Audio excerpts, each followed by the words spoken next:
is Public Works Infrastructure 20-1, amendments to the Regina Traffic Bylaw number 1997, number 9900. So if I could ask Mr. Onright just to summarize, bring it up. Mr. Onright. Thank you. Through you, Mr. Chair. So the Traffic Bylaw Working Group, which was brought back together in 2018, was reinstated as an expert panel for vetting amendments to the traffic bylaw. This group consists of representatives from traffic engineering, parking services, bylaw enforcement, legal counsel, and Regina Police Service. So the report recommends amendments to the traffic bylaw. This group has reviewed all of them, and this is the recommendations they have brought forward. I will just point out one notable, there are a number related to speed zones and distances where the speed zones are either being extended or shortened. Temporary street use permits, these are for the small, I would call them hot dog vending machines, not the large trucks that sometimes take up, most of them utilize some electricity and can take up some parking stalls. These smaller ones, when the bylaw change was brought forward previously for vending trucks, this one was not added to that bylaw change, therefore this is just correcting. And $400 is the recommended permit fee. Permit fees are cost recovery only, so administration has gone through, calculated the internal cost to do a temporary permit for these small vending units, and the recommendation is $400. That's it. Thank you, Mr. Onright. If I could get a member to put this report on the floor, please. I'll move it. It's Jason. Councilor Nancy, thank you very much. With the changes to from March 25th to May 27th, correction? Sure. Thank you. Okay, I believe I have you as a speaker. Would you like to make some comments or questions? Yeah, I do have just one question. I read through the report. Being a guy who has a heavy foot, I don't mind the speed limit changes. Most of them are for an increase. I do have a question about Diefenbaker. Diefenbaker is currently 60. The proposed change is 60 as well. Is there a typo or an oversight, or is there any information on that particular project? Through you, Mr. Chair. I'll ask Mr. Warren, who is joining us online, to comment. Thank you. Okay. Mr. Warren.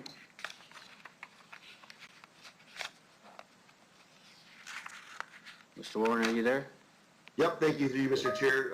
The proposed amendment, I just wanted to clarify, Councillor Mancinelli is listed in Appendix B. Is that the one that you're referring to?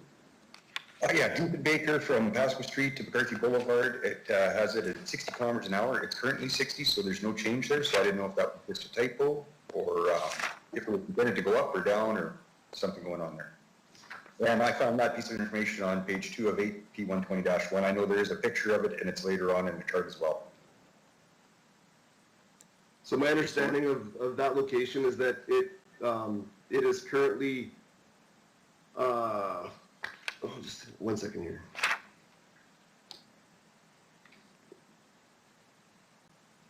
It's currently.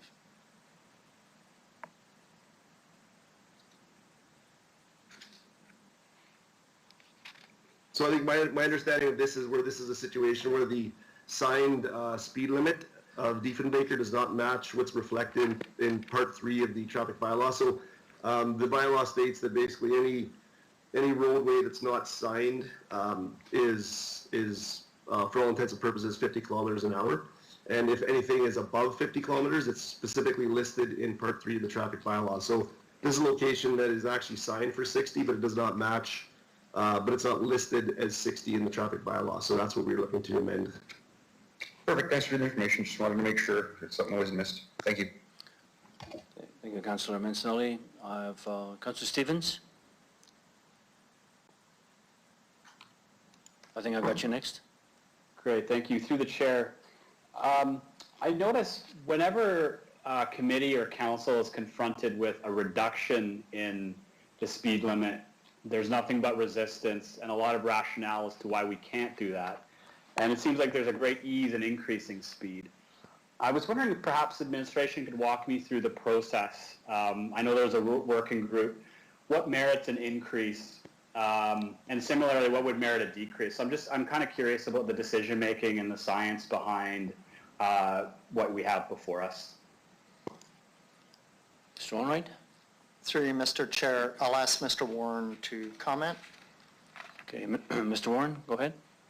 Thank you, through you, Mr. Chair. So there is, as Councillor Stevens mentioned, there are engineering designs and transportation guidelines that we would want to ensure that speed limits are matching in terms of guidelines to ensure the safety of our motorists, the various transitions from lower speeds to higher speeds as we get to our city limits.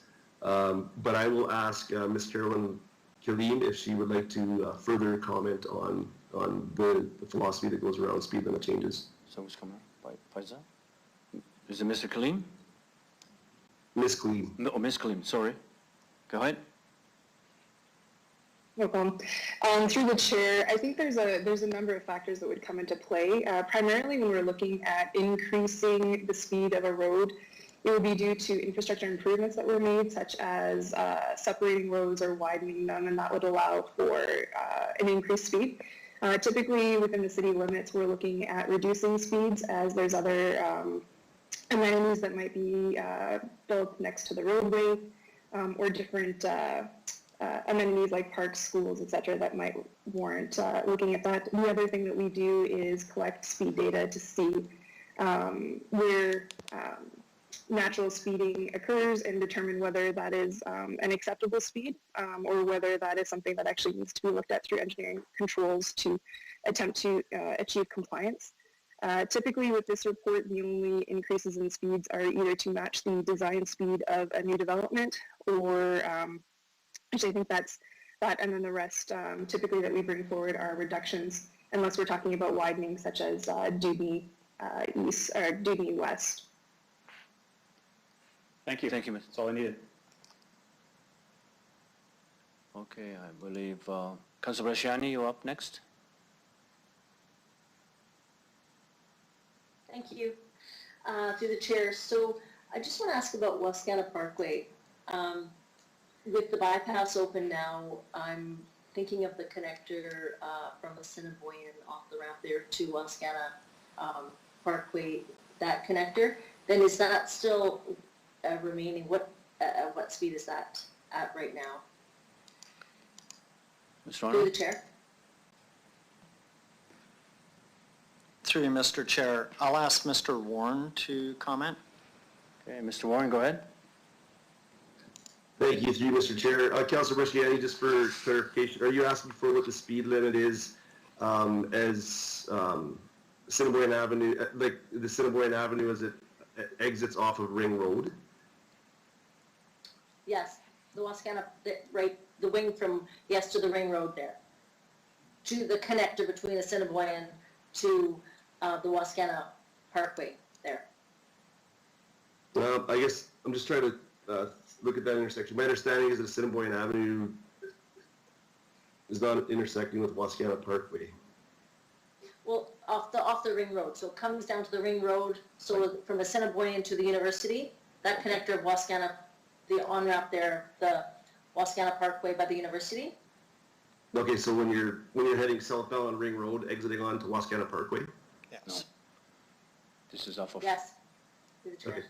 Okay. Through you, Mr. Chair, my understanding is that section is 100 kilometers an hour, same as Ring Road. And then as you exit onto Wascana Parkway, the speeds would be decreased for appropriate merging speeds. What the actual speed is, I'm not sure at this moment, but I believe it's 70 kilometers an hour as it normally would be as we merge off of the Ring Road.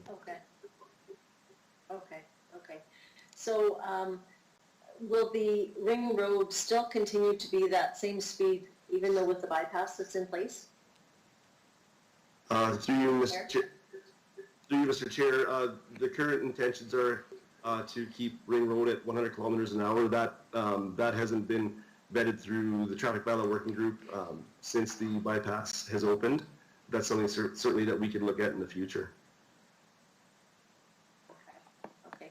And with the bypass, with the new connectors onto the roadways, are those connectors, a lot of those still when the off-ramps, those have all been looked at with the new bypass through the chair? Through you, Mr. Chair, I will ask Ms. Kaleem if she could comment on that. I know that there has been some work in terms of ensuring that our speeds and signage are in alignment with the bypass work. I believe some work has been done on that, and there may be still more to do. But I'll ask Ms. Kaleem if she has anything to add. Thank you. Ms. Kaleem? Through the chair, if I understood the question correctly, you're wanting to understand if the speed limits would change on any of the on or off ramps connecting to the ring road / kind of what we used to call Highway 1 bypass now that the new bypass is connected. Did I understand that correctly? Sorry, no. The new bypass that now it's been functional and everybody's using it, all of the access points on and off ramps, I'll give you an example from Arcola, is that connecting, is that 70 or is that 50? Have we changed any of those through the chair? So through the chair, the City of Regina doesn't actually regulate through the bylaw the speeds on or off ramps, so those connection points. I'm not aware of any municipalities that do. Typically what is regulated is the road that you're currently traveling on and the road speed that you're traveling to. And the expectation is that we would post advisory speeds where necessary, where speeds need to be reduced to maintain curbs, etc. Those advisory speeds are typically yellow signs instead of the black on white.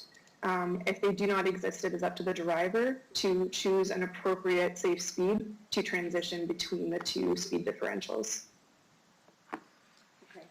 And through the chair, the last question, well, with regards to the speeds, Arcola Avenue, because the new bypass there, when you're coming in on 33 underneath the bypass, is that, I know it's a 70 and then it's a sharp drop to 50.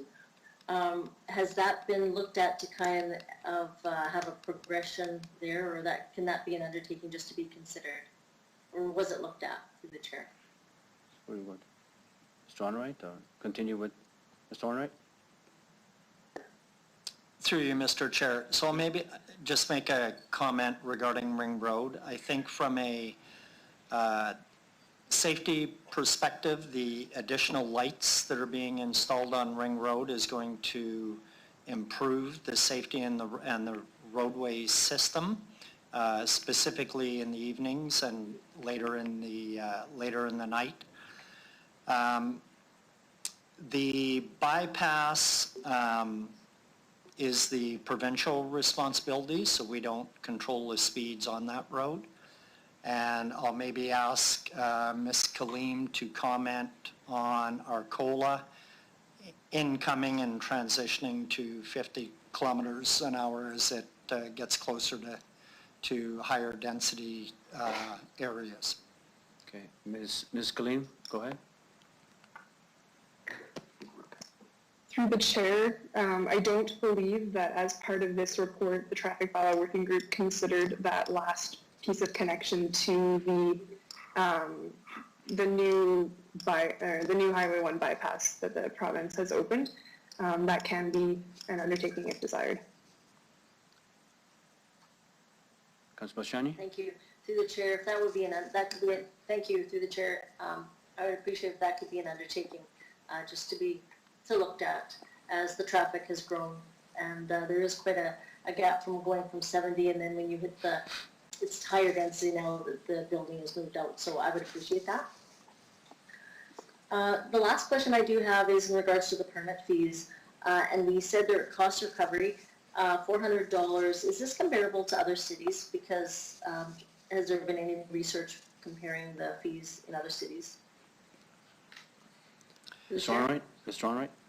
Through you, Mr. Chair, I believe there has been comparable to other cities. I'll ask Mr. Warren to comment. Mr. Warren? Thank you, through you, Mr. Chair. So I think as part of our reviews, I believe in the past, especially with the mobile food vending section in the bylaw, there had been research on the municipalities, and those fees had been updated a couple of years ago. With the fee, with the I guess the push type food carts, we had looked at the administration and permit costs that would be reflected for that type of work, and for example, the collecting of administration, interdepartmental checks, application review, any kind of permitting or any kind of administrative work that we would have to undertake to issue those permits, and it was determined that those costs would be reflective of around $400. How that compares with other municipalities, I don't have that information, but we could get that information. But this was an accurate reflection of the true costs that administration undertakes to issue these permits. And through the chair, how long is this permit good for? Permit is good for 1 year, through you, Mr. Chair. Okay, good. Okay, that's all I have. Thank you. Thank you, Councillor Shani. Are there any further questions or comments from the committee? If not, then I have some comments and some questions. So first question is, I kind of went around and researched and the question is, we are changing the speed limit from 50 to 70, Prince of Wales Drive, 250 meters north of Jenkins. So my question would be, because Prince of Wales going all the way down to Dudney is 50, what was the reasoning? What was the reasoning why the working committee decided to change the speed limit on the south side of the track? I guess this was a CP, and then north from the track on the grid road to put it at 70. So first question would be changing the speed limit from 50 to 70, that small little piece. What was the reasoning behind that? Through you, Mr. Chair, I'll ask Mr. Warren to comment. Thank you. Mr. Warren, go ahead. Thank you, through you, Mr. Chair. So my understanding is that the recommendation is to enhance this to 70 kilometers an hour to reflect that it is a transition road for moving from city limits to I guess adjacent region at Prince of Wales. I would ask for maybe further clarification from the traffic bylaw working group if Ms. Kaleem could have any more comments to add. Thank you, Mr. Warren. Ms. Kaleem?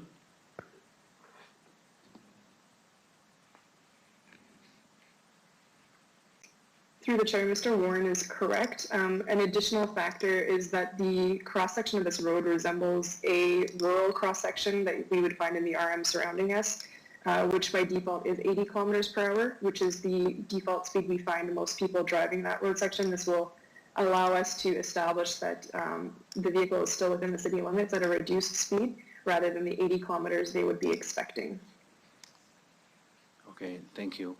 So if I may, I just follow up on that. To me personally, I have some concerns with 70 in that section. There's a residential area close by, and we always have a lot of the dust. So I'm looking at it as a speed limit increases. Even people coming in from the north going south already, well, they have to stop at the track, because if you don't slow down at the track, you're going to lose your vehicle for sure. And a concern too, even looking at the, you call it the gravel road up to McDonald or 46. I don't see it as being safe enough to allow 70 kilometers. So I'm just a little concerned with that. But my main concern is the south of the track. Why would we put a post there at 70 where you only have, so I'm looking at why we spending some of the money going just a small little distance to change that. So that's my comments and concern, is that why we such a short period that we changing from 50 to 70, and then you've got track. So what's the reasoning behind that? Mr. Orright? Mr. Orright? Through you, Mr. Chair. So as Ms. Kaleem noted, the grid road north of the tracks has not been posted. So personally, I've driven that road a lot, and traffic does run at about 80 kilometers, 90 kilometers an hour on that stretch of road. So having that road 70 and moving into the residential area, there is fence abutting the road, solid barrier fence, and then transitioning to 50 further down as you get closer to city limits. I think that provides a smoother transition. A lot of people coming through there, and I believe if you talk to RPS, Regina Police Services, a lot of people that go through that stretch of road don't transition and still are traveling at in excess of 70 kilometers an hour, even in the city limit area. So keeping it 70 all the way through, I'll ask Ms. Kaleem to make sense or add comments. Keeping it at 70 kilometers all the way through will form a easier transition for motorists. Okay, thank you, Mr. Orright. Ms. Kaleem? Through the chair, I would concur with Mr. Onright in that would be an appropriate transition. Currently, due to the city limit changes, this section of road was never signed, so as it stands currently, it's at 50. We don't find any compliance with that 50 reasonably. It's a challenging speed for people to maintain on a road that would suggest 80 kilometers is appropriate. Administration felt 70 was an appropriate transition. 20-kilometer differential is acceptable in the industry. Okay, thank you.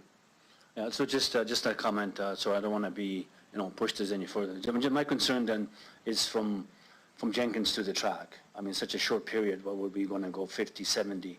I mean, you still have to slow down when you go over the track coming south. So, okay, I'll leave it at that. I'm not sure if this is to you, Mr. Onright. I'm not sure if this is a question to be asked or comment to be made here, but I have sent some service requests to look at Ring Road from the Victoria Avenue overpass going north towards the CP railway bridge. I had residents in the area asking for speed reduction on that piece of stretch of road because of the noise, and then just the fact of their houses are quite, and the highway is higher and quite, houses are close to it. Would this be an undertaking that I can put this through to the next review, or, because I know there was some, I can't remember what was said. There was an answer that came back to the residents and to me. I can't remember what it was. Why we won't look at changing the speed limit on that stretch on both sides of the road, coming south off underneath the bridge to the railway bridge to Victoria, and then coming on ramp and after from the bridge coming across, going north on Ring Road. So, Mr. Onright? Through you, Mr. Chair, I'll ask Mr. Warren to comment. I will say this, there is a report, I believe it's coming in 2021, regarding noise attenuation, which will be looking at a variety of areas in the city, but more of a, what does the policy look like around noise attenuation? I'll let Mr. Warren comment on the speed change question. Thank you, Mr. Onright. Mr. Warren? Thank you, through you, Mr. Chair. Certainly any, whether it's an issue or a challenge that administration is faced with or recognizes a safety issue, or whether, it's a member of the public or a member of council, we certainly have the opportunity to vet any kind of requests through our traffic bylaw working group, which, as Mr. Onright had mentioned before, is comprised of several different stakeholders such as Regina Police Service, legal, and our traffic engineering groups. So this definitely could be something that we could take a look at. I guess in specifically regarding that section, I would ask Ms. Kaleem if she has anything to add to any sort of previous issues brought forward on that section of roadway. Ms. Kaleem? Through the chair, I'm not completely sure I understand the exact location, and I'm not familiar with the specific request. If that's an undertaking, we can get that specific information and follow up accordingly. I would say through Mr. Onright, through in the department, if you could please, that would be well said. Mr. Onright? Through you, Mr. Chair. So if we can just get clarification on the exact location or distance So from for the the work to be done? from the Victoria Avenue overpass on the Ring Road going north.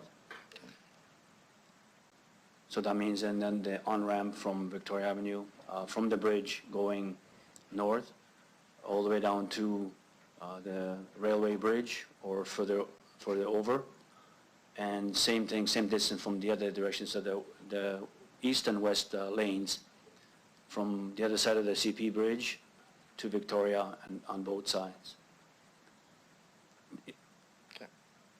That would appreciate that. Thank you. Okay. And I believe, Councilor Brasciani, you have one more question? Thank you, Councillor Fundura. Yes, I do. I forgot to ask about Anaquad. Is Anaquad right now 70 or is it 50 through the chair? Mr. Onright? I'll ask Mr. Warren to comment through the chair. Mr. Warren? Thank you, through you, Mr. Chair. Councillor Brasciani, I'm not specifically sure what the speed limit is there. I do know that it's not listed in our traffic bylaw in terms of having a speed over 70, but that said, it might be signed. So that would be something that we would have to get information and get that back to you, unless Ms. Kaleem is aware of that location specifically. Ms. Kaleem? No, I'm not aware. Legally enforceable would be 50 kilometers at the moment, regardless of any signage posted. Okay, through the chair, I just, if we could look at that one as well, while we're looking at our COLA. The reason is we have the Southeast drag racers out here. And I think that anytime there's any kind of open space, people try and rev up their cars and they just let it rip, and usually around from any time after 10:30 till, early times in the morning. And that's one of the major ones that I've had questions about, from concerns from residents, because it literally backs, like that's their backyard, that road. So if you can just be checked as well on that one, if you can add that to the list as well, Anaquad, because it should be 50, it backs right onto residential homes right there. And it's a connector to Costco. Pacer Park is there, where there's tons of families, in and out of Pacer Park, the ball games. So if I can add that one to the list, that would be great. Thank you. Thank you, Councilor Brasciani. Councilor Mancinelli, you're next. Go ahead. Thank you. During the conversation, we've talked a lot about transition speed limits. I was just wondering what the policy is on merging onto Ring Road. I've noticed the signs are quite late in merge, and I've seen a real problem with people merging at slow speeds, causing backups and dangerous situations. I'm wondering what the policy is on assigning that speed to the road, and if it could be put up earlier in the merge situation so people could get to a safer speed. Mr. Onright? Through you, Mr. Chair, I'll ask Mr. Warren to comment. Mr. Warren, go ahead. Thank you, through you, Mr. Chair. Typically, we would follow the TAC guidelines, the Transportation Association of Canada guidelines, in terms of speed transitions for the safety of the motorists. However, that said, I would ask Ms. Kaleem if she has anything more to add to that. Ms. Kaleem, go ahead. Thank you. Through the chair, this is an interesting situation where the City of Regina driver behaviors might not match the rest of the country or other standards. Typically, there is no advanced signing for the upcoming speed to allow people to transition. We do find that there are a higher number of slow mergers in our city. there have been some considerations to providing enhanced signage, but as it wasn't in keeping with other practices, we haven't done it. It is something we could consider if we want to, and as there's a few other undertakings, we could include that if that's desired. Please do include that as an undertaking, if that's okay. Mr. Onright? Yep, it's good. Yes, we will. Thank you. Councilman Stanley, you have more? That's it. No. That's all I have. That's all? Okay. Are there any further questions, comments from the committee? And if not, I'd like to call the question. Madam Clerk? Councillor Hawkins? In favor. Councillor Mancinelli? In favor. Councillor Bresciani? In favor. Councillor Stevens? In favor. Councillor Fingera? In favor. Thank you. We'll move to Public Works Infrastructure 20-20, Waste Plan Regina 2019 update. If I could ask Mr. Onright to make some comments, summary, if you could. Mr. Onright? Thank you, through you, Mr. Chair. Waste Plan Regina provides direction for the City of Regina's solid waste programs and services for residential and non-residential sectors. The 2019 update summarizes the 2019 operating results and achievements, as well as initiatives planned for 2020 and future years. I have the following attendees that will be speaking to the report: Curtis Stoney, Director of Wastewater and Environment; Janet Aird, Manager of Program Development and Delivery; Greg Kuntz, Manager of Environmental Services; and Garrett Reuter, Senior Engineer of Water, Waste and Environment.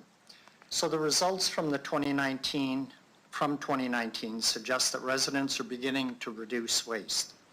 Overall, the amount of residential garbage and recyclable material disposed has decreased by 3% since 2018.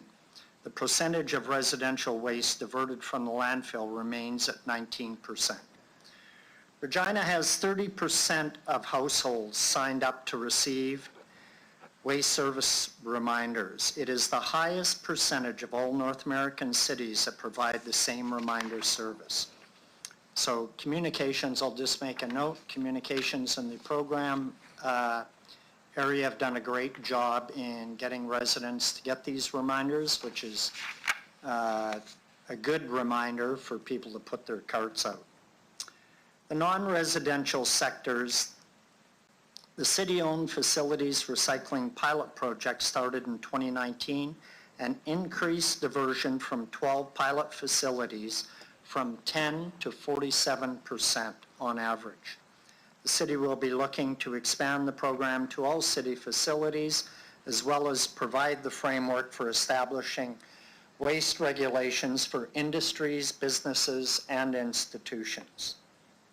The recycling market changes that we've seen, the Chinese national sword has increased difficulty in locating end markets for recyclables, which has resulted in some recyclers removing products such as number one plastics from programs or stockpiling or landfilling. The city is fortunate that Terra currently has reliable markets for these materials in North America. Services required to move towards the 65% diversion target adopted by City Council include implementation of the curbside food and yard waste pilot and citywide implementation. The pilot was set to begin this spring, but due to COVID-19, it has been postponed till the fall. Development of a permanent household hazardous waste depot. Increase curbside education with possible expansion to enforcement. Increase waste diversion opportunities at the landfill. Items such as mattresses, tires, and drywall, to name a few, can be diverted and were identified in source control as items to keep out of the landfill. All levels of government are required to make waste management changes effective. The city works with all levels of government and monitors federal and provincial changes which influence municipal programming. A couple of areas for upcoming legislation.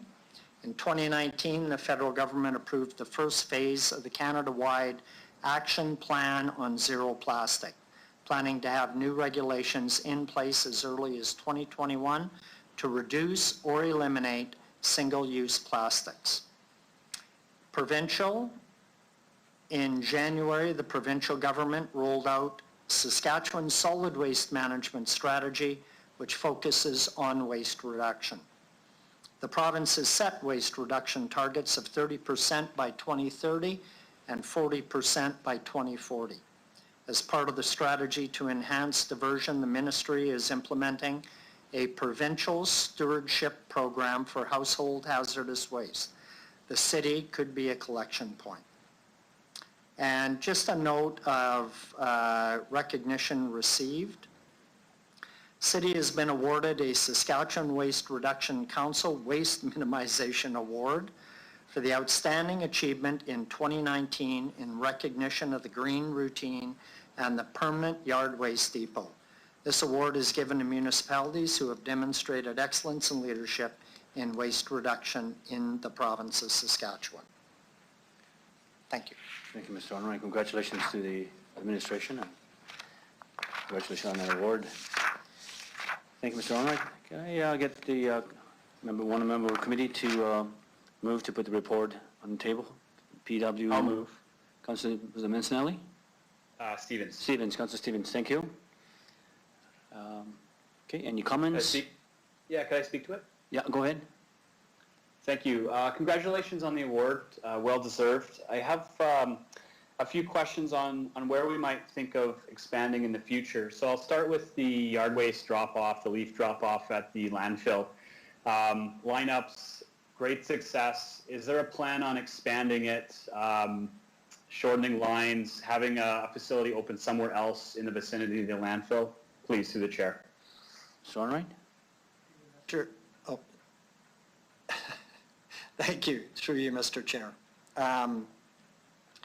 So currently, our team looks at this specific collection point, and it, year over year, has actually doubled. So I thank Councillor Stevens for the question.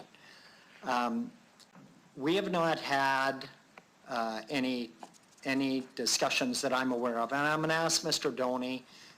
There may be discussions going on about expansion or how to better deal with the lineups, because it has become extremely popular, and we get a lot of positive feedback through social media regarding the Yard and Waste Depot. So I'll turn it over to Mr. Doney for his comments, or a member of his team. Okay, Mr. Doney? Through you, Mr. Chair. So that, like I mentioned, the yard waste has been a very large success, and we're very proud of that. And we're always looking to improve the service. We've had some internal conversations, and the concern right now will be the availability of land in that area. And so we'll be looking to make sure it's properly staffed to keep residents flowing through there. And as the program continues to expand, we'll look to see if there's other opportunities. If there was another opportunity, it would likely be kind of on the opposite side of the city, so we would reduce travel times. Thank you, Mr. Doney. Great, thank you very much. Through the chair, if I may, I was really pleased to see that the city facility diversion rate has jumped significantly from 10 to 47%. It's going to roll out at other facilities. And my understanding from what was introduced is this is the benchmark for a bigger commercial and industrial diversion strategy and framework. When can council expect that framework? It's really important considering that most of the waste we receive, I understand it, is from industrial commercial users. Through the chair. Mr. Honorary? Through you, Mr. Chair. So just a couple of things around the facility, city-owned facilities. So the diversion rate did go from 10% where we started to 47%. And I think one of the things that we learned during that process was the amount of training and education needed, and it does not happen in a short period of time. That pilot project actually ran for 8 months. We have now taken all that information and are pulling it together. I think the transition to get to where Councillor Stevens is asking about, so more of the commercial industrial businesses, there's a step in between that, and that would be to go to citywide facilities and make sure that we have that working properly, education programs, the training that it takes to get everybody up to speed, and really changing habits to start thinking about recycling at a little different level. I'll ask Mr. Doney to further comment on the timing of when we will bring something back to council, committee, and then council. Thank you. Thank you, Mr. Arnott. Mr. Doney, go ahead. Through your chair, yes, the program has been a very large success for administration, and we're very proud of that work. We're looking to expand it to citywide programs in the future, and we'll be looking for council support on that. And we're learning a lot as we go along. So we do run a lot of commercial, kind of industrial type work at the City of Regina, and so we're taking those lessons and learning them, and learning it and adapting, and starting to develop a program for IC&I, where we'll be doing stakeholder engagement in 2021, and we'd look to bring a report to council late 2021 if things go as planned. But any implementation would be a phased-in approach because there will be impact on the business community. Thank you, Mr. Doney. Mr. Stevens? Terrific. I think the residents are really looking forward to seeing that framework, and it would be helpful to provide in a future update on the waste plan where we are at. So even if it's going to take some time, that's fair, but it would be very useful for the public to see that we're going in this direction, and we have at least a 5-year horizon to work with. Through the chair, my other question around the curbside composting, I understand it's been delayed to the fall. Do residents know if they're part of that pilot? Have they been notified? Is there communications works that can promote this?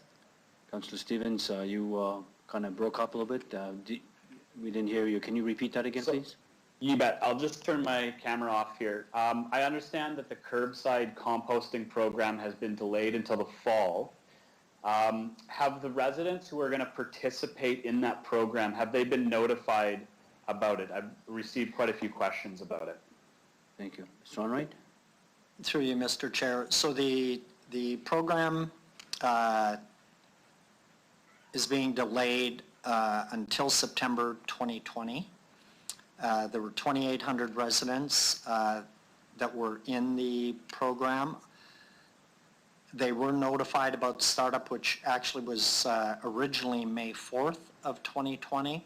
So I'll just ask Mr. Doney, I think I know the answer, but I'll let him comment on the notification to the 2,800 residents. Thank you, Mr. Onright. Mr. Doney, go ahead. Through you, Mr. Chair. So the letters were ready to be sent out, but they were not sent out to residents notifying them whether or not they would be in the program. We would plan to do that in early September to let residents know if they have been selected for the food and yard waste program. Thank you, Mr. Doney. Through the chair, one follow-up then. So remind me how this is going to phase in. So we have the pilot in the fall, and that'll run, I estimate, for a year. What's the step between the pilot to the permanent implementation of the curbside composting? Through the chair. Mr. Onright? Through you, Mr. Chair. So the intent of the pilot was to gather all the information regarding cost for the program, pickup for the program, the processing within the program, doing the testing for the organics, and there would be a report come to council after 1 year for the pilot to go to full implementation, which was to begin 2023. We anticipate this is all bumped back about 6 months just because of the delay from May until September. But there would be a report come to council after 1 year that would outline everything required, including the costing going to full implementation citywide. I'll ask Mr. Doney to further comment. Thank you, Mr. Ronald. Mr. Doney? Through the chair, not much further to comment, just to highlight that the pilot is really focusing on the customer experience. So we're expecting to learn a lot. We're expecting to have a few bumps along the way, and we'll take that information and summarize it and bring it to council along with all the financial impacts in approximately late 2021, early 2022, 1 year after the pilot has ran, and be looking to move towards a full citywide implementation in 2023. Okay. Thank you. One last thread of questions here, and it has to do with waste that we're finding in back alleys. And there are a couple of neighborhoods, predominantly Heritage and North Central, where I hear this. Administration has responded to some service requests to this effect. Has there been any consideration about improving the city's participation and involvement with community cleanups and back alley cleanups? It's a problem.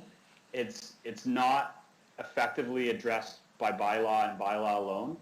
So I'm curious where in this waste plan we might see the expansion of city services to include picking up after who knows what, but in alleys, people dumping garbage on empty lots.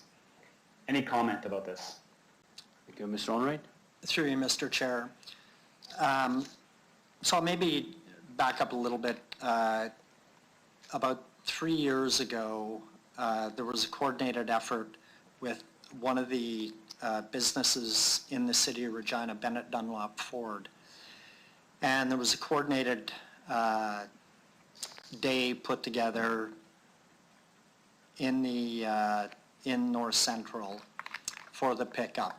And through that pilot, we learned a lot in the first event. The second and third events actually went quite well. Because of COVID-19, this has not been easy to coordinate this year. I know there have been a couple of requests. I had just seen one within the last 2 weeks. So between bylaw enforcement, our collection services, solid waste pickup, there have been discussions in the last couple of weeks, and we will continue with those discussions because it is an identified issue within those communities. There is a third party that the city hires through bylaw enforcement, and they have had some challenges also within the time frame of COVID-19. So I will ask Mr. Doney to comment. I know our teams have been in discussion with bylaw enforcement and the request that specifically came from the Heritage community. Mr. Doney, can you add your comments, please? Mr. Doney, go ahead. Through the chair. So yes, as mentioned, there is an identified need, and we have been working internally to determine how we're going to address that. One key thing, I think, is partnership with the community association. So if we can put some resources and staff into that and leverage the passion of the community associations, we will continue to do that. We are looking to expand that litter pickup in select locations based on service requests. So we're just working internally to see how we can best solve that need right now. Okay, thank you. That's all. Thank you, Councillor Stevens. Let's see, we got Councillor Brasciani, you're up next. Thank you, through the chair. So thank you for all of the work that's been done. I know residents are excited to move forward, and they do want this, I think, quicker than anticipated. I know many people have been asking about the composting and when is that coming. So I would ask that there be some education and some promotion around starting to get people thinking about it, because this is something that we talked about, I think it was a year and a half ago, and it was kind of on hold, and they heard there was going to be a pilot. So I think now that we're kind of into spring, people are really, really antsy, and they really want to do their part. Saying that, though, talk about doing our part, I want government. I want to know, how does it sit with, we are a regional, is that right? And that all of the municipalities around, they bring their garbage to our dump.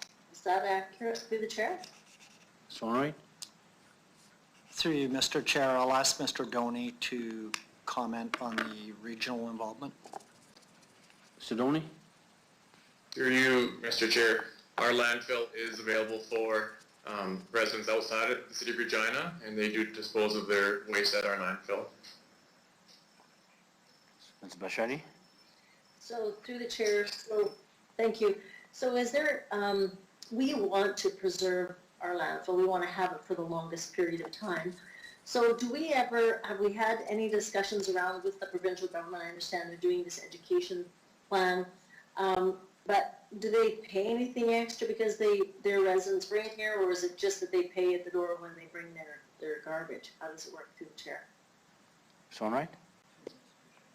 Oh, through you, Mr. Chair. So they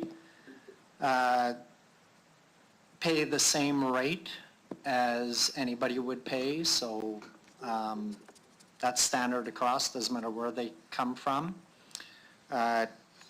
Discussions with the provincial government, we are on a committee, working committee with the provincial government, and the landfill is highly regulated by the province. So when we talk about asset management, this is one of the assets that we have in our inventory that's an important one, because it's very, very costly to close landfills or cap landfills off. The current landfill is at 26 years in terms of lifespan, and I believe if we get to the higher diversion rate, that will be expanded further out, or that will be pushed further out, which is also important. And another important piece, we have an internal part in this, of course, from the regulatory piece. Equipment at the landfill has been modified. We are using technology on things like our dozers out at the landfill to make sure that we're maximizing capacity at the landfill, so compaction rates are being monitored. There's a lot of data captured at the landfill, currently captured, which feeds into the management of the landfill. But I'll ask Mr. Doney to comment, and I know we have Mr. Kuntz also online with us to comment if needed. Thank you, sir. Mr. Doney? Through you, Mr. Chair. So yes, the landfill does service a large portion of kind of southern Saskatchewan. However, we have a landfill and we have all the equipment there for the city of Regina. So any waste that comes beyond our boundaries is actually good from a business model perspective. It's not that much more expensive to process waste from outside of the city, so it's positive from a business model perspective. And I'll ask Mr. Kuntz if he has anything else to add to that. Through the chair. Mr. Kuntz, you got what? That's exactly right. We get a relatively small amount of waste coming in from outside of our borders, and because we have all the equipment and infrastructure in place, which is the expensive part of operating a landfill really, what's coming in from outside is actually, it helps our operation run, and it provides, from a business perspective, funds to the city of Regina. From a efficiency perspective, as Mr. Onrait had pointed out, we've been making over the past 4 or 5 years a lot of big strides in the efficiency and essentially how much waste we can put in as little space as possible through use of GPS technology and working with some of the top consultants in North America on how to landfill. And every 3 years we rerun those numbers. We're on the end of that 3-year cycle, so coming at the end of 2020, we should have a new life expectancy for the landfill, and I'd expect it to be at least a few years longer than what we have now. And every bit we take out of that landfill extends it. Every 10% right now of efficiency we gain or less space we consume gets us 2 to 3 more years of landfill life. So we've been seeing improvements in the 10, 20, 30, 40% range even. So we'll see how that plays out over the long term, and we'll have some new numbers at the end of the year that we can share. Thank you. Councillor Brashani? Thank you. Where I was going with that is the fact that I know that the provincial government has put out messages to the municipalities that they have to close their dumps or that kind of thing that they've always, and they can't burn and that kind of thing. So we've seen an increase in that, and yes, I understand that it also does provide us some business. But on the second is, I guess I'm just going to ask Mr. Onright about any kind of funding, though, that does, because we are becoming a regional landfill, there would be some dollars that should come from the provincial government to help us facilitate this on behalf of the region, but also for the Waste Management Center. So just wondering if those discussions are in place for funding through the chair. Mr. Onright? Through you, Mr. Chair. So we do receive, on the recycling side, we do receive grant funding or program funding from the provincial government. I'll ask Mr. Doney to comment on the just the regular landfill operation as to what is received from the provincial government or federal government. Okay. Mr. Doney? Through you, Chair. So as mentioned, we do receive some funding from the provincial government for our recycling program. I'm not aware of at this time any additional funding that we receive specifically for the landfill for providing service beyond our boundaries. However, the waste that enters our landfill is charged to those haulers. Thank you. Mr. Brashani? Okay.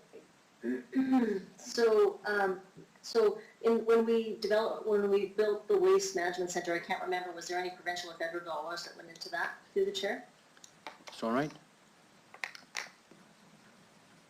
Through you, Mr. Chair, yes, there was federal and provincial funding. I believe, and I'll get Mr. Doney to confirm, I thought it was a third, a third, and a third. Okay, Mr. Doney? Through you, the Chair, we'll have to follow up internally to confirm that. I'm not aware of that funding split at this time. Thank you. Mr. Brashani? Thank you. Thank you. I want to ask about education. We talked a little bit about that and how we're doing with recycling and getting people to recycle more items and, more importantly, the right items. And I think we've done a really good job on awareness. I think that's really increased. People have noticed it. But I want to make the point is that we need to have our businesses on side. And I think there's many that have gone over and above and they're doing their part. But ones like McDonald's and like the more of the commercial entities, restaurateurs, businesses, these, I think, like Councillor Stevens said, these are the ones that I think they want to, but there's nothing there yet. So we talk about engaging the business community. What does that, can you just take me a little further on what that's going to entail through the chair? Mr. Onright? Through you, Mr. Chair. So the organics pilot with the 2,800 residents that are selected. There's an education program going with that and a communication program. That is one of the main reasons we deferred from May 4th to September. As we move through that pilot, as was mentioned earlier, we will gather information from residents through that. And then when you move over to the facility pilot project that we're just coming out of, which is more in line with the ICI, so the commercial and the industrial type programs, which would be retailers, like McDonald's, construction, collection services. Once we go to citywide facilities and we start moving into educating the commercial, retail, and industrial areas, again, we will take the information we have learned, build the communication program, which we know what it's like for a small group and the amount of work it took, and we definitely see where education is so very important. Education and training is so very important for the success of these programs, whether it's organics, whether it is your recycling, straight recycling program, or moving into the commercial industrial programming. So we will have a robust communication, but more education,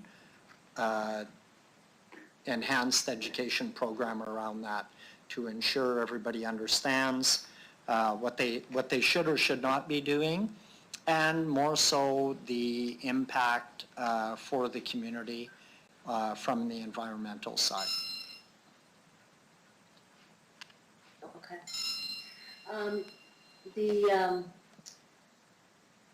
One of the questions is regarding the garbage bins and the recycle bins, and then if we add another green compost bin in there. The community cleanups, I've seen it in all areas of the city, not just a few areas. These bins look very, if they're not put away, if they're not somehow hidden beside the homes or somewhere like that, or have a place to be stored, it really does make our city look trashy. And I'm driving around, not just with the blown garbage, they blow over and tip over, but it's just that they just stay there, and they're not moved, and they're not covered or sheltered, and then they do fly around. So has there been a discussion in regards to having an actual bin or something that's built, especially when we're looking at the placement of bins? Have other cities done anything like that in regards to they have to be somehow beside the home, not in the front? Some homes just leave them out in the front of the street, don't take them back and forth and just leave them there.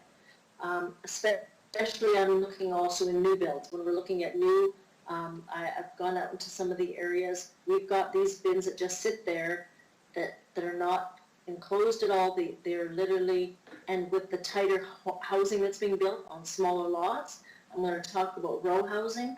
There's those bins take up, I mean, a half a piece of that front lawn that they have because it's so small. So is there something that could go forward from this discussion, talking about the storage of bins, and also talking about some kind of a placement of the bins? Through the chair. Mr. Onright? Through your worship. So I'll ask Mr. Donate to comment, and maybe Ms. Aird, is, she's been very involved in this program. Through Mr. through you, Mr. Chair. And so we do a fair bit of curbside education, and we will continue to focus on that education. We have a bylaw now that states carts are to be brought on to private property. However, our approach would be to continue to educate residents to bring it back to their property and have it secured some way so it doesn't cause more damage to the cart or to their homes. So we have a education that we're providing. We have some videos that we provide to residents, and I'll ask Ms. Ayer just to touch on any other aspects that we've done to further educate residents on proper curbside or proper cart management. Through you, Mr. Chair, yes, we have a couple. So the bylaw does require the residents to place the cart back on the property after collection. We do get complaints from neighbors, and we will send letters to them as well, letting neighbors know the requirements if we have complaints. And we do have a couple education things on our website. There is a video about the 4 stages of your cart etiquette, and it talks about how to fill it, place it, space it, and store it.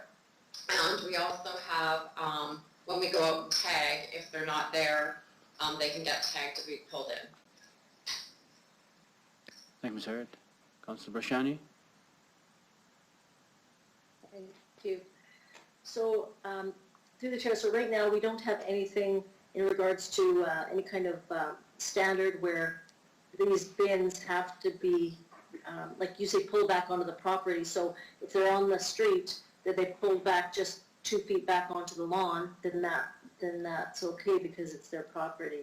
So it's not out of sight, out of mind. That's how it could be done through the chair?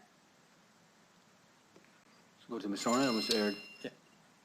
Through you, Mr. Chair, that is correct. That's the current bylaw. I think with some of the new bills where you have narrower properties, people do place them on their driveways, so they're in front of the dwelling and not beside the dwelling, and that's just in direct relationship to the size of the lot, the width of the lot, and how much room they have. I'll ask Ms. Aird to comment further, just to make sure I have that right. Okay, Ms. Aird, go ahead. Through you, Mr. Chair, the requirement in the bylaw is for them to secure it on their property, so ideally it should be somewhere behind a fence or where other people can't get into it. Okay. Front lawn wouldn't be considered secured on your property. Mr. Brasciani? Okay, so through the chair, so then what does that mean then? Does that mean that someone, bylaw would come out and then warn them, and would they get a ticket, or what, like, how does that work through the chair? Mr. Honore? Ms. Aird? Okay, Ms. Aird, go ahead.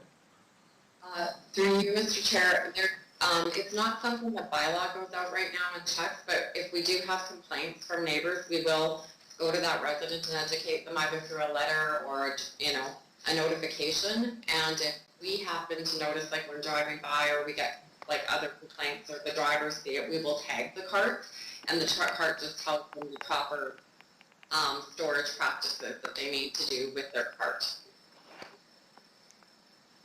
Thank you, Ms. Aird. Okay. So it's more, through the chair, so it's more about just education and asking them to move the carts if they see it through a letter. I guess the question I'm going to ask is, would it be okay to ask for an undertaking on what other cities do for placement of bins, and if there's an actual fine, or is it, and I could make a motion. It's more about storage, so these containers don't fall and the litter doesn't blow around. If you go on social media, residents want their areas to be clean, and they don't want neighbors' garbage flowing around, and people have offered actually to build some of these bins, these holders. But I'm thinking that with the new developments, that this could be incorporated in some of the new builds, that they actually store, there's a place to store. Right now, I don't know if there is, and if it is, it's not very easy. So I'm wondering if that could not be part of the planning, that they consider that through the chair. Mr. Honore? Through you, Mr. Chair. There is some work currently being done around enhanced enforcement. So I think, that's information we will bring back to council. We've done a lot of work in the training and education part. And this is similar to what we saw with parking, where we had pulled back on parking enforcement, did a lot of education around parking enforcement. Parking enforcement, we don't send enforcement officers into residential areas unless there is a service request sent in.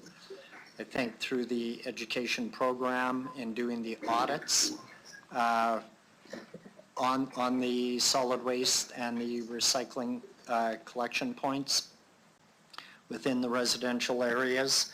We've taken a education approach rather than an enforcement approach, but we will be bringing some information back to committee around the enforcement piece. And I'm going to ask Ms. Aird just to verify the work that's being done on that part. And I believe that work would include checking with other municipalities to see what they do. Thanks, Ms. Aird? Ms. Aird, go ahead.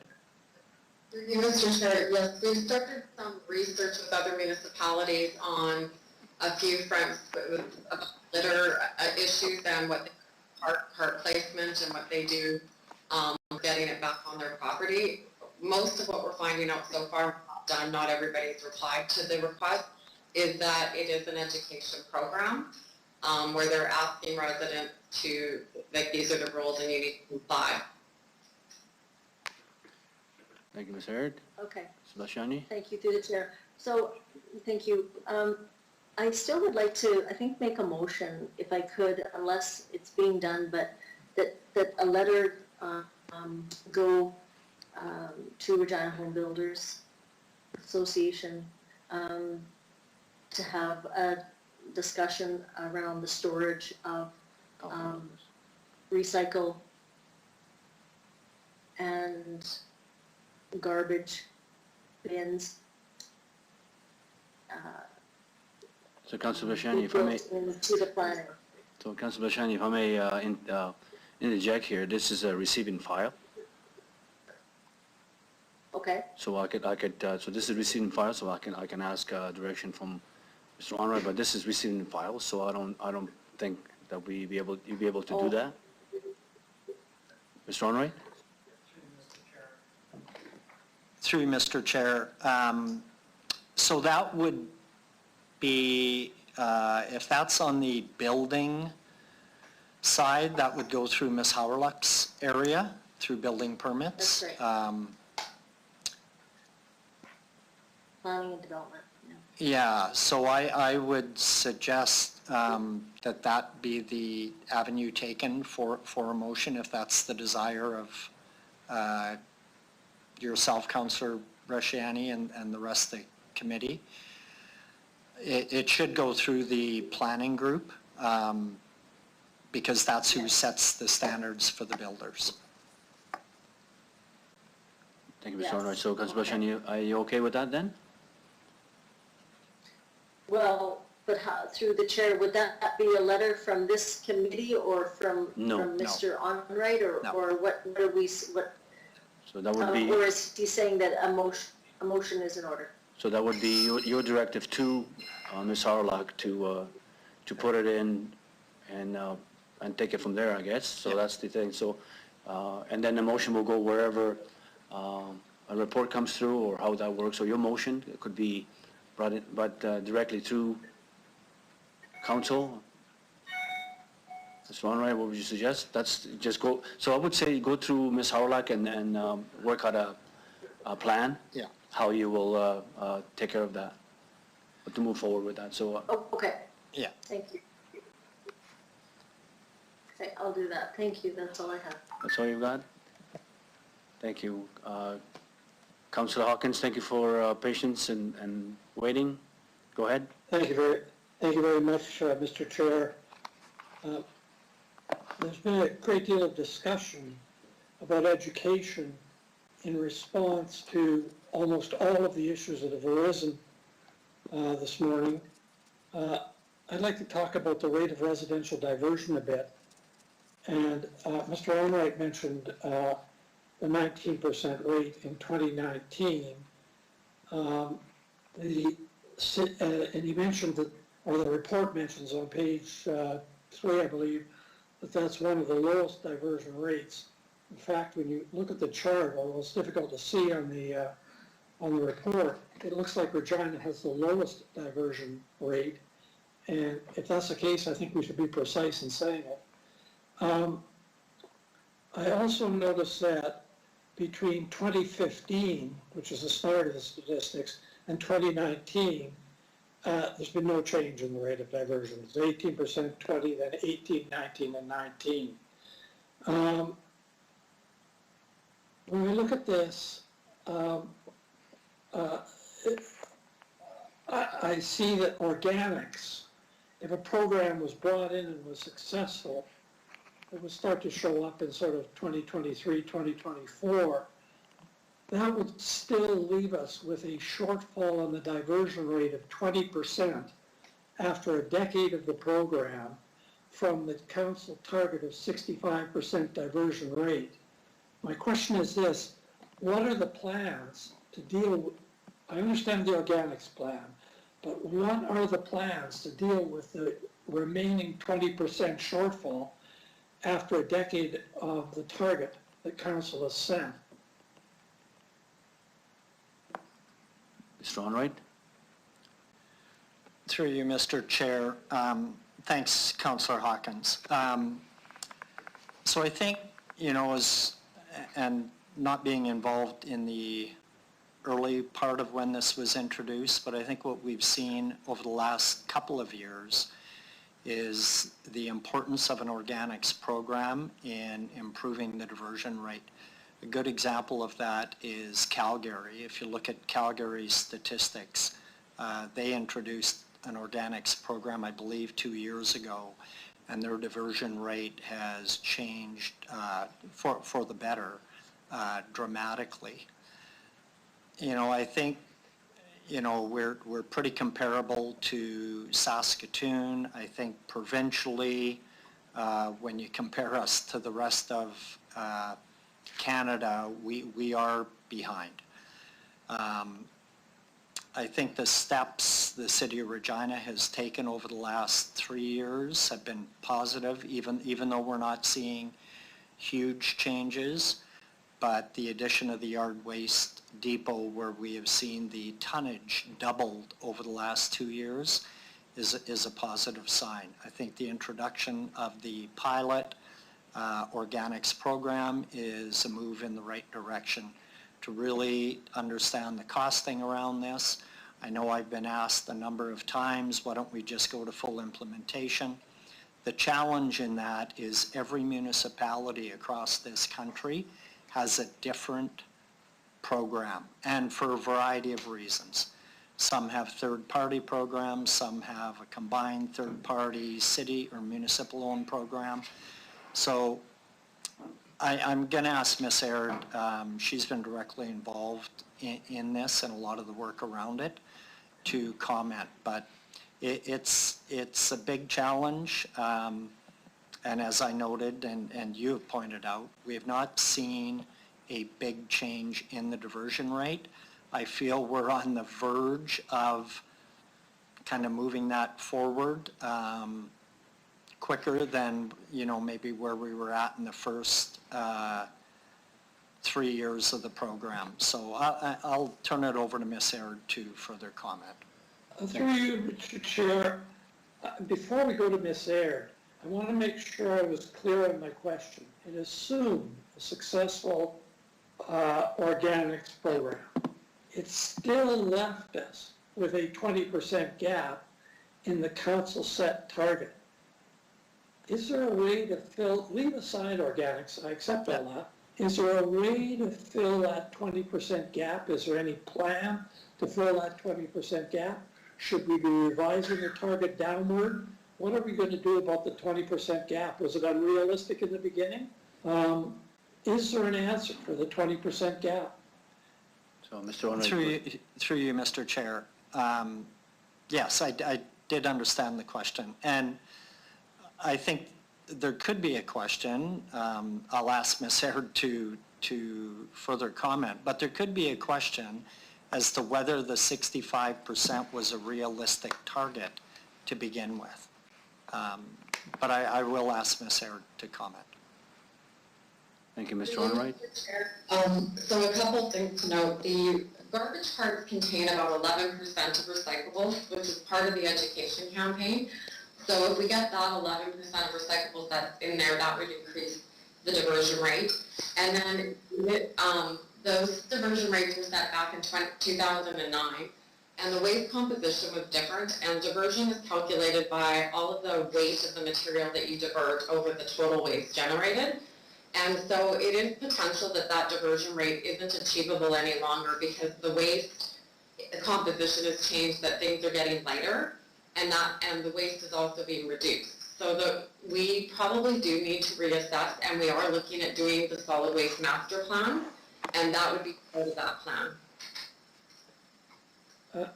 Thank you, Mr. Chair. Thank you through you. We have had an extensive education plan around diversion, certainly since 2015, and I think even before that. It doesn't seem to be working. We place a lot of stock in education. I'm not opposed to education, but education alone doesn't seem to be moving us very far. Is there anything that we can do either to make more effective in our education, or what I suspect is the answer, to decouple education more effectively with enforcement? How do we make education better? If it's our main tool and it's not working, how do we improve it? Or are there any other tools in the toolkit? So, all right. Through you, Mr. Chair. So I think the other factor, Councillor Hawkins, is the industrial and commercial part of this program. Industrial and commercial take up, I believe the number is close to 70% of the waste that goes to the landfill.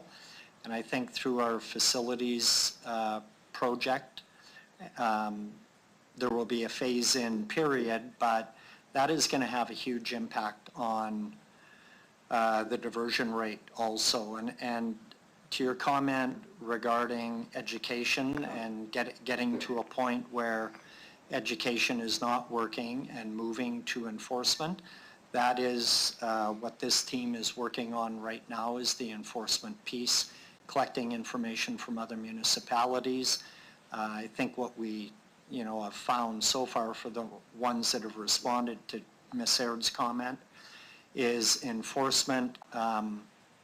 There's not a lot of municipalities moving to enforcement.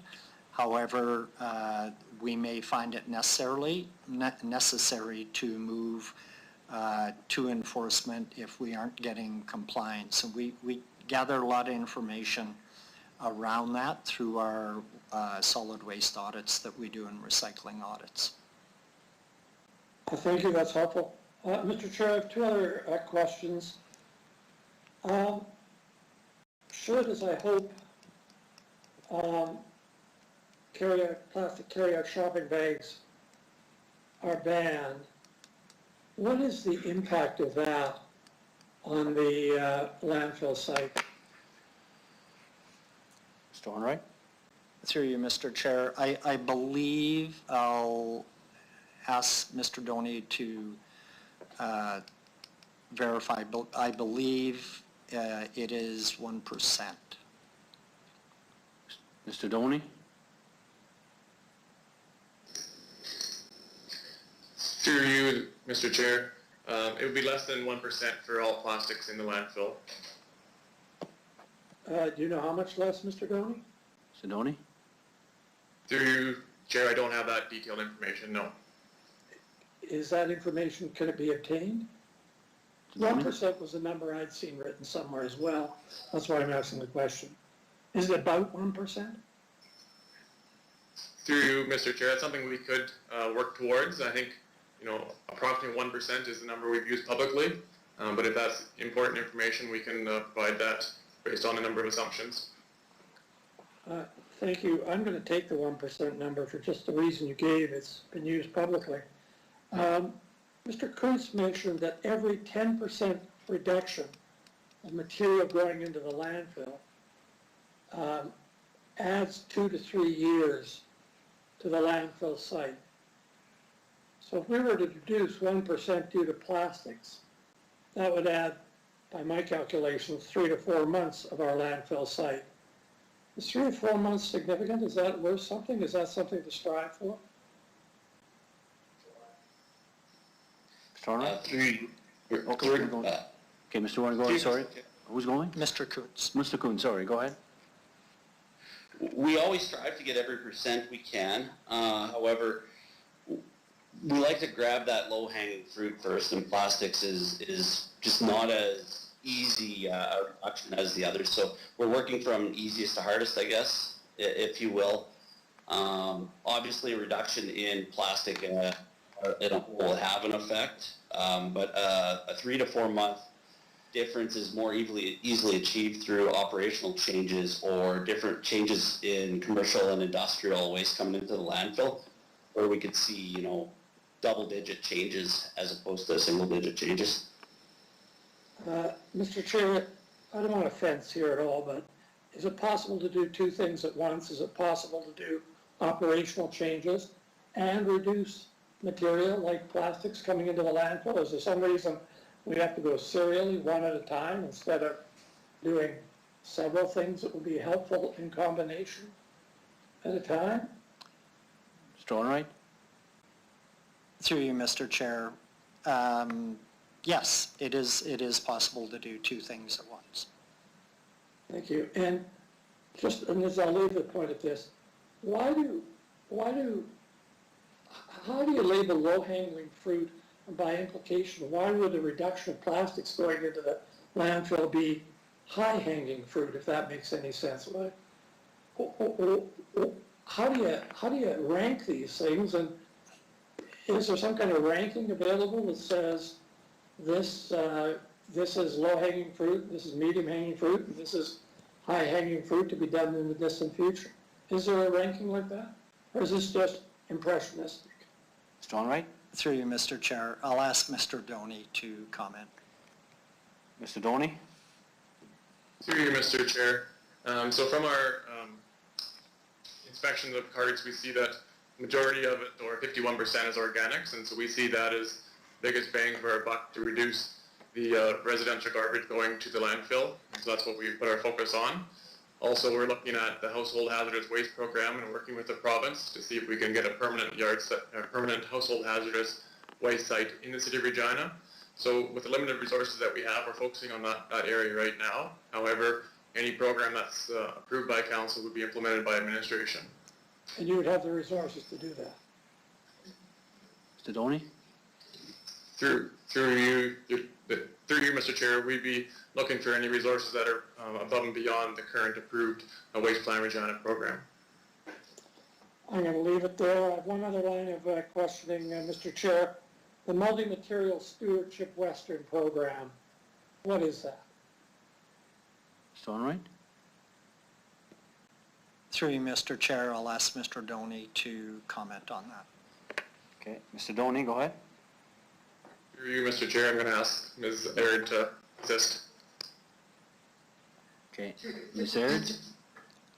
The Multi-Material Stewardship Western Program is funding from the province of Saskatchewan for the recycling program that we receive, and they collect the money from all of the producers of paper packaging. So the packaging that's covered by this, so paper or plastic packaging, if you put it out into the market, you're charged a stewardship fee, and then those fees are returned to those collectors and recyclers of that material to keep it out from the landfill.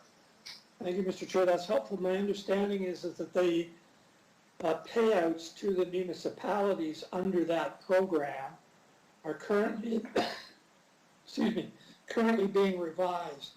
Has the City of Regina made a submission with respect to that? Mr. Onright?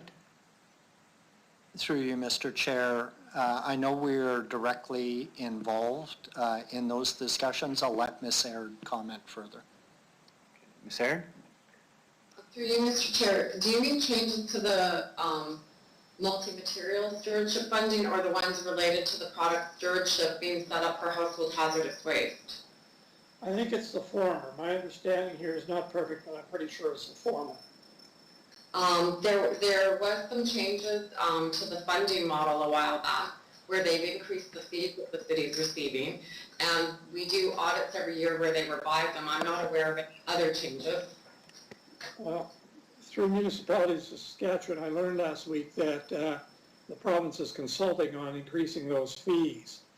I've sent to the city manager the little information that I had on that. They asked me for my opinion, which would be irrelevant on how this should work. And I forwarded to the city. I'm concerned that this discussion may be going on, if it's going on, that as an important a recipient as Regina, and I guess Saskatoon is, that we're not directly in touch with them and adding our 2 cents worth in on this.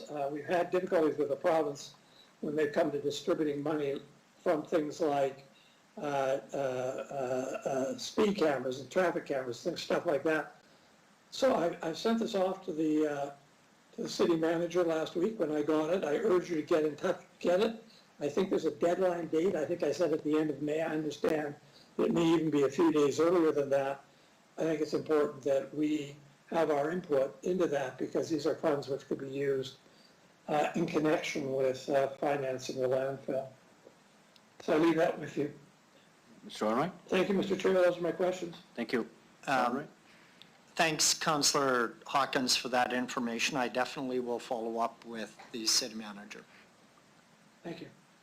Thank you, Councillor Hawkins. Mr. Allwright. Okay, Councillor Mancinelli, you're next. Thank you. Enjoyed the conversation so far. Followed through the report. I know you guys have a lot of fingers and a lot of pies trying to look after it all. Found the part about the industrial waste very interesting. I do think that's low-hanging fruit. I don't see a lot of energy expended to look after their waste. It seems to just be a stockpile, so I hope you guys get to that quickly. The only thing I have a question of is an anomaly I see in the community all the time, and I think it's a fair-sized anomaly, and it's two-tiered. Plastic waste that also has dangerous chemicals for consumer use. When you go to the gas station and get gas, they take that little 1 liter bottle of oil, top up your oil, and throw it in the garbage. That garbage goes to our landfill. That bottle has about 50 to 100 milliliters of oil often left in it. It's compiled at all gas stations, confectionaries, as well as big retailers. Is there anything we can do to make them responsible for those consumable wastes? And of course, it's more than just engine oil itself. There's a couple other, that was just the easiest one to name. Has this been looked at, noticed, and is there a different method we can use to try to get this under control as well? Okay. We'll start with you, Mr. Allwright. Yeah, through you, Mr. Chair. Thanks for the question. I think that becomes part of the discussion around the ICI, so the industrial commercial, as we move into that, what they can do in terms of recycling, better solid waste management, even diverting or reusing what we see in some other municipalities where they're actually having that conversation with commercial users. So leftover materials from construction sites, where is that going? So that definitely can be part of that conversation. I'll ask Mr. Doney to comment further. Okay, Mr. Doney, go ahead. Through you, Mr. Chair. Just as Mr. Allwright had mentioned, that is part of the research that we'll do as we roll out the citywide facilities project, because we do have garages and oil usage within the city, so we'll learn what can and can't be done and the impact of the operations.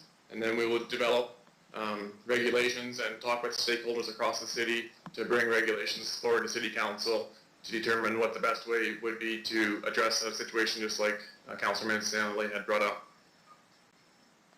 Okay, thank you. Just to be clear too, I'm talking more on the retail level.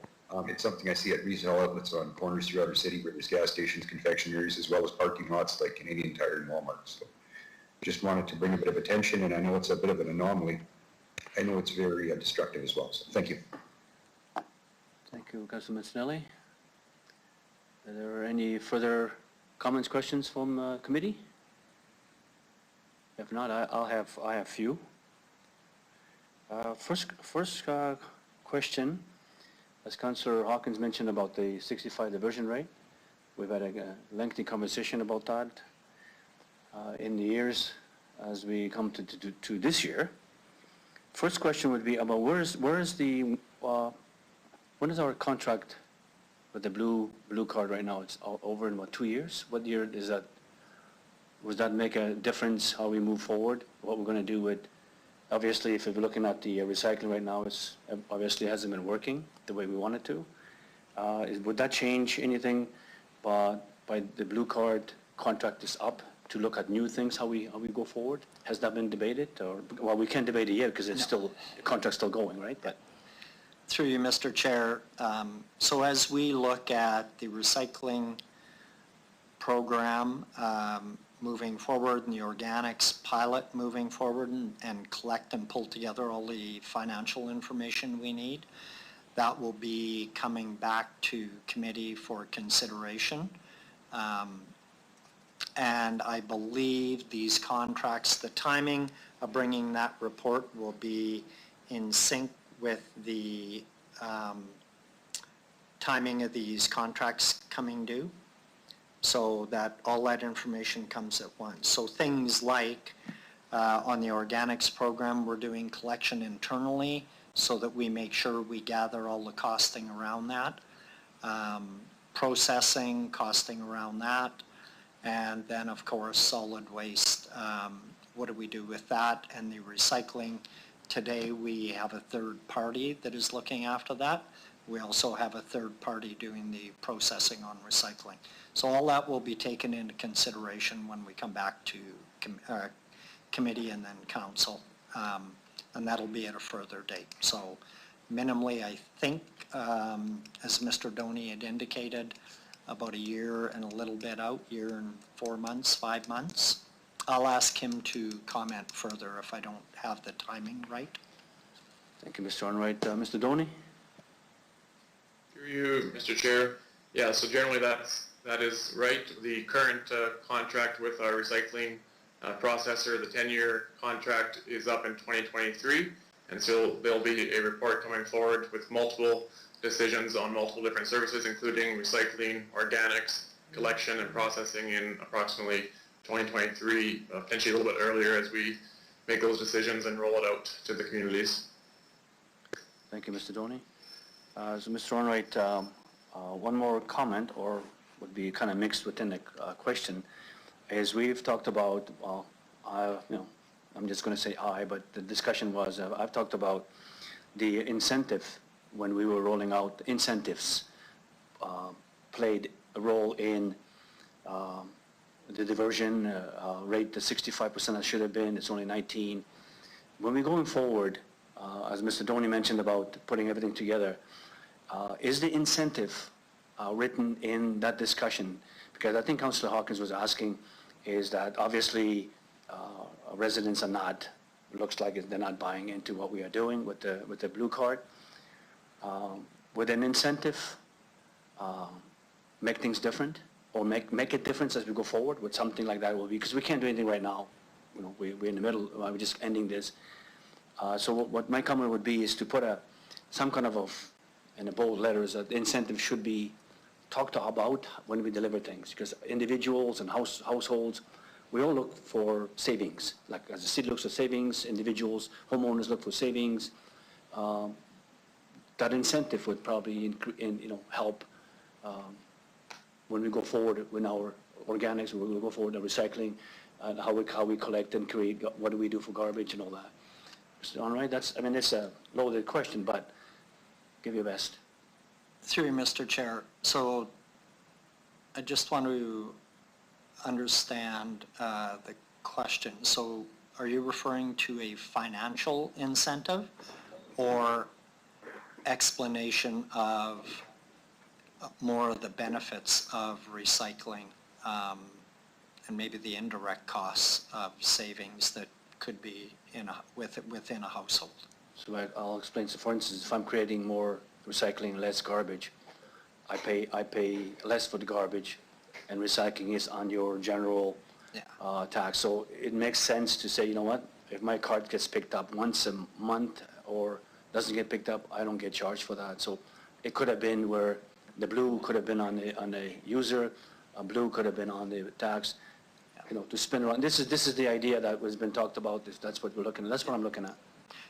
Through you, Mr. Chair. So the report coming back to committee and council, as Mr. Doney had referred to, will have some options for committee and council to consider around that whole program. So the solid waste fees that are on your bill that you pay annually. Whether or not it goes to a user fee where those that use less pay less, those who use more pay more on the solid waste side, and then offsetting some of those costs on the recycling. But that'll be part of the report that comes back to council. Okay, thank you, Mr. Onright. So just in that organics pilot project that's going to be rolled out, I'm hoping that we are testing, because as Councilor Bashani mentioned, row housing and things like that, a lot of, closer areas. We already have in some of the areas, because the lots are only 25 foot across, they're, packed close together, smaller, narrower streets and things like that.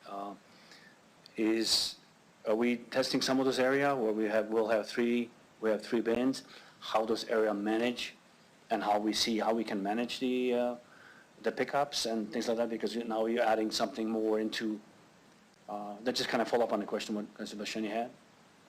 Through you, Mr. Chair. So the 2,800 residents have been spread throughout the city.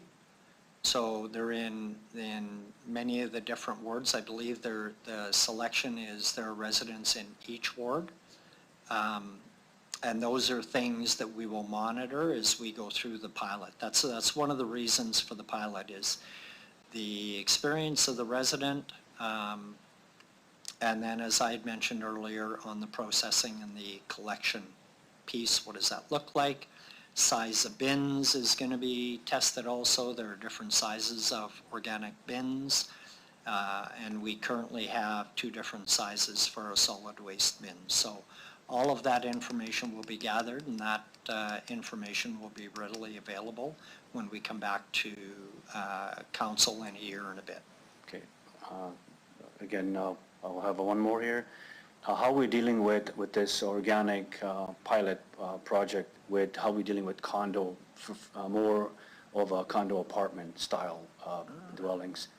How do we deal with that, or are we? What's in there? I mean, if you have, right now they have the garbage and they have the recycling. So are we involving like apartment condos in the project? Through you, Mr. Chair, I don't believe we are, but I'll ask Ms. Aird to comment. Okay, Ms. Aird? Through you, Mr. Chair, my understanding is that we have, so the city services some condo units, and there is a selection of different types of residences within the pilot. So it would do Front Street Collection Alley and then some of those multi-unit complexes that we service. The city of Regina doesn't service them all, and so where we do, there are a few of them in the pilot. Okay, so just a question to Ms. Aird is, the condos, they have their own, they pay for their garbage pickup and the blue. That's their, and then they get the rebate on that. So how that's is that gonna be through the pilot project? So I'm asking, is there a private contractor that's gonna be testing that area, or are you just not testing any of those multi-unit, like 40-unit condo in an apartment style? Through you, Mr. Chair, we're not testing the ones serviced by a private contractor. We would be testing only condo units where we service them, and they would be, so they have the same type of service that a single-family residence has with the garbage bin, the recycling, and then they'll have a green. Okay, thank you. Okay, I think we did pretty good. Okay, any further questions, comments from the committee before we go and call the vote?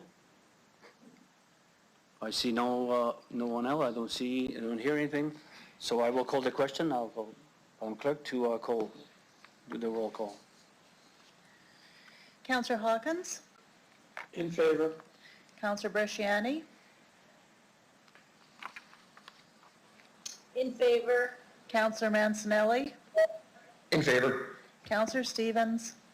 In favor. Councillor Findura? In favor. Thank you. So let's just move on to our last report here. Public Works Infrastructure 20-4. Water meter and AMR replacement project, issue request for award consultant services contract. So if I could, I'm going to go to Mr. Lacy. Hello there. Good morning, and through you, Mr. Chair.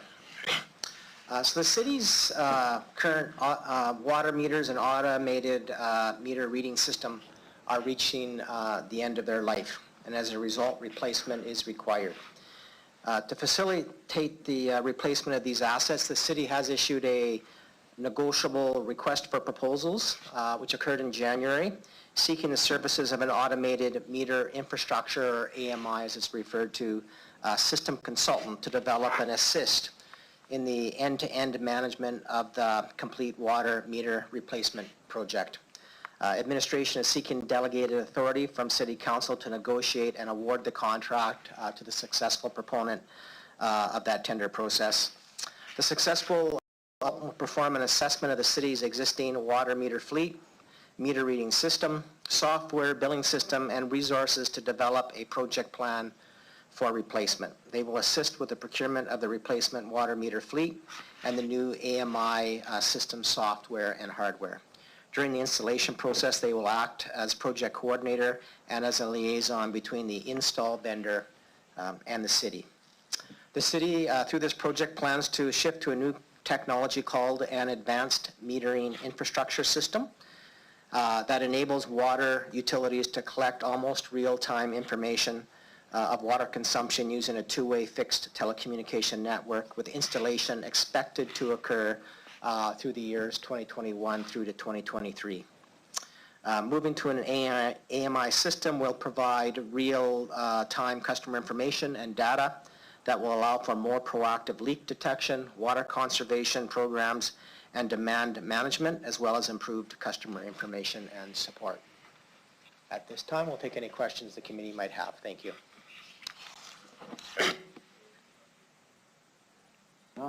Get my microphone back on here. So thank you, Mr. Lacy.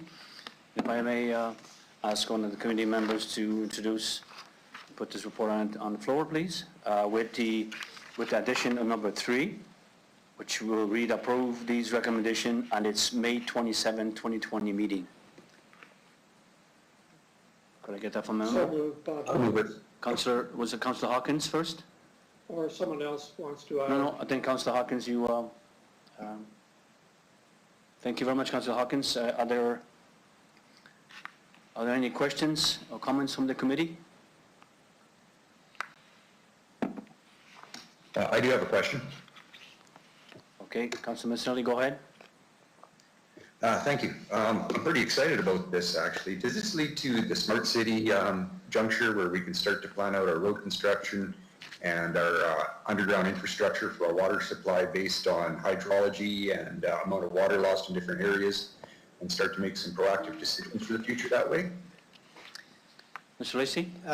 Through you, Mr. Chair, I'll refer that question to Mr. Doney. Thank you.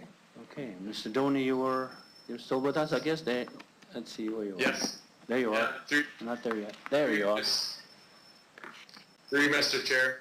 So this information will allow us to collect data easier. So instead of having staff go out and collect the data on a monthly basis, it'll come to us in almost real time. The real immediate benefit will be for residents in their homes. They'll see if they have a leaking toilet or any water loss, but there are also benefits to see kind of regional district metering. So we are also in the process of installing flow meters to determine the amount of flow into an area, and by getting this data, we'll know the amount of water being used in this area, and the difference, of course, is untreated water, whether that's through leaks or other usages. And do we intend to take that information in future years and use it as part of consistent pinpoint planning as we get more information and more points of data? Does it affect us for how we forecast as a city? Mr. Doney, go ahead. Through you, Mr. Chair, yes, that information would be collected, and so we would develop a program to determine how best to use the data. One thing we need to be cautious of is there will be a huge amount of data, and so we need to be very strategic in how we collect it, why we collect it, and our plans for collecting it in the future. But yes, it will be utilized in different areas of the city to see if we have higher leakage rates in certain areas, certain pipes, certain material. We have a general sense now because of the background work that we've done and the future proactive work that we have ongoing, but more data will be useful as long as we are very thoughtful and we collect it and manage it. Thank you. Thank you, Councilor Mancinelli. Any further comments or questions?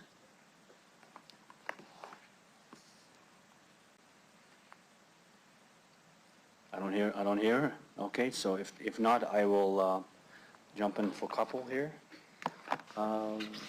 Question about the consult, and I read it through, and it said it does talk about the expertise from a consultant, educating the city staff on how to do all the necessary maintenance or installation and all that. And they did mention something about that we might not have the expertise as a city. So my question would be, because it's a $2 million consulting services would be a contract, I guess. Can you just summarize, like, I mean, I know we've talked about consultants before, we're putting money to this and that, don't we? I mean, we should have, strong people in our borders here in the city that we should be able to manage that ourselves. If you could, Mr. Lacy then, please. Through you, Mr. Chair. So the reality is these type of systems, et cetera, are only replaced every 20 years or so. And so the reality of going through this process is something we only do once every 20 years. Secondly, the technology associated with water meter and water meter readings has changed substantially since we have done it 20 years ago. And so we think it's important to go out and seek a consultant who does this as a living, that this is something that they do, that they're experts in. And so it's not to say that our water meter and water meter billing folks and water meter folks don't have knowledge of our water meter systems, but this is a fairly specialized initiative that we only do very rarely. So we think it's important to bring someone in that basically has that expertise. And we believe that over the course of the project, and obviously over the life of this implementation, that will result in more efficiencies and effectiveness in implementing the system, getting the right system and doing it right. Okay. Thank you, Mr. Lacy. So then the consultant and the $2 million, is that built into the life of the project? Because that's not going to take over like a couple of days, because you're looking at what, 70-some thousand homes and businesses. That I think, is this just homes, or is that in business? Because there are different levels, different sizes of metering and all that. So is that? So through you, Mr. Chair, so this consultant would be in place over the life of the replacement project, which is projected to be over a 4-year period. And the consultant's going to perform a number of different tasks for us, right? So first of all, we want them to do an assessment of our current water meter fleet, an AMR system assessment and requirements to confirm what we believe that needs to occur here, but to bring that expert outside lens to it.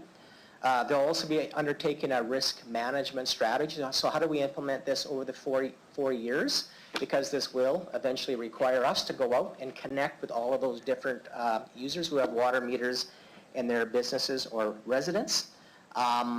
They will as well do city training, obviously, and help with city training of staff so that we can carry on with that over the next 20 years. They will assist in the actual procurement, so the technical specifications and all the related pieces that would go into an RFP that would be seeking water meters and a related system that would meet our city's needs would be part of what they would bring to the table. Once you actually got to replacement of the meters, the expectation is that they would be a project coordinator, so they would help coordinate the actual implementation and rollout of the program. We would expect they have a communications and a public outreach component to the advisory services that they are providing us. So how do we notify residents? How is the best way to engage and move forward with that based on their experience in other jurisdictions who have done water meter replacement?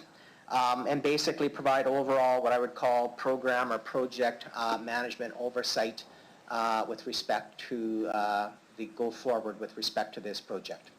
So the overall project's about $40 million. So to put that in perspective, the consultant is kind of that project manager, advisor, helping us go through the procurement project, and the remaining component of that project is the actual installation process, where you're actually purchasing the equipment, and also the individuals that would be doing the installation, they would basically be helping the city oversee that, the other $38 million spend through our procurement processes. Okay, thank you, Ms. Lacey. So the question then, because I mean, we're dealing with COVID-19 now, and there's a whole bunch of different things that we can't enter into houses and all that. I mean, we don't know, the crystal ball is not telling us when we're able to just knock on a door by appointment and walk in without any, cleaning up after and before. Has there been a part of this consultant contract? Has that been part of that kind of going forward with, to look at that COVID, how we deal, because we might be dealing with this for a while yet, right? So has there been a plan, or? So through you, Mr. Chair, excellent question. That is certainly something that we have talked about, and our expectation is, as part of that planning process, once again, this is a 4-year project. We do not expect any installation work to be occurring until next year at the earliest. But part of what we are expecting as we develop our rollout plan and our implementation plan is that is one of the issues that we will have to discuss and address. How does COVID-19, or perhaps the wherever we're at with Right. COVID-19 a year from now, that has to be part of our implementation planning, and we expect this consultant also to be bringing to the table advice and perspective around that piece. Thank you, Mr. Lacey. So I'll have one more question, and then we're done. We've been here for a while. Did good. We know that because these new meters, these new smart meters, you can detect leakage, things like that, right? Because you do notify, let's say, a bigger customer that all of a sudden something's not quite right in the building, they're using quite a bit of water. It's not usual. It's unusual usage. So in those meters, as you're moving forward, because you do have seniors, residents that don't really pay attention. It could be a toilet running in the corner over there. Could be a softener having problems running over there. Would that system then notify, as we go into the future, to notify the homeowner to, as we send mail out with insert, to say there might be a problem before, because residents phone and say, oh, you know what, my bill is this tall, nothing's wrong, something's wrong with your meter. Is there some of that going to be implemented, or is it already implemented as we do right now? Through you, Mr. Chair, so certainly this system, because it's pretty much real-time information, we will have that information much quicker and much sooner. I do not believe how that will get communicated to the customer, exactly what the protocol and mechanism will be. That'll be something that we would work through the implementation of this project. But perhaps I'll ask Ms. Bryden if she has any additional information to share with respect to your question, Councillor. Okay. Ms. Bryden?